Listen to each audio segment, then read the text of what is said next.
त गृहमन्त्री सुदन गुरुङले पदबाट राजीनामा दिएका छन्। दर्शकवृन्द, विवादित व्यवसायी दीपक भट्टसँगको साझेदारी र उनी संलग्न रहेको कम्पनीमा शेयर रहेको तथ्य सार्वजनिक भएसँगै चौतर्फी आलोचना खेपिरहेका गुरुङ भर्खरै प्रधानमन्त्री बालेन शाहसँग छलफल पश्चात राजीनामा दिएका हुन्। उनले राजीनामा सँगै लेखेका छन्, म सुदन गुरुङ मिति 2082 चैत्र 13 गतेदेखि गृहमन्त्रीको जिम्मेवारीमा इमानदारीपूर्वक काम गर्दै आएको छु। पछिल्ला दिनहरूमा नागरिक स्तरबाट मेरो शेयर लगायतका विषयमा उठेका प्रश्न, टिप्पणी र जनचासोलाई मैले गम्भीर रूपमा लिएको छु। मेरो लागि पद भन्दा ठूलो कुरा नैतिकता हो र जनविश्वास भन्दा ठूलो शक्ति कुनै हुँदैन। आज देशमा सुशासन, पारदर्शिता र जवाफदेहिताको माग गर्दै उठिरहेको जेनजी आन्दोलनले पनि यही सन्देश दिएको छ।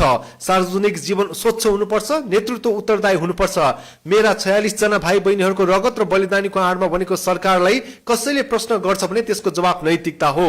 त्यसैले मसँग सम्बन्धित विषयमा निष्पक्ष छानबिन होस् र पदमा रहँदा कन्फ्लिक्ट अफ इन्ट्रेस्ट नदेखियोस् र त्यसमा कुनै असर नपरोस् भन्ने उद्देश्यले मैले आजकै मितिदेखि लागू हुने गरी गृहमन्त्री पदबाट राजीनामा दिएको छु।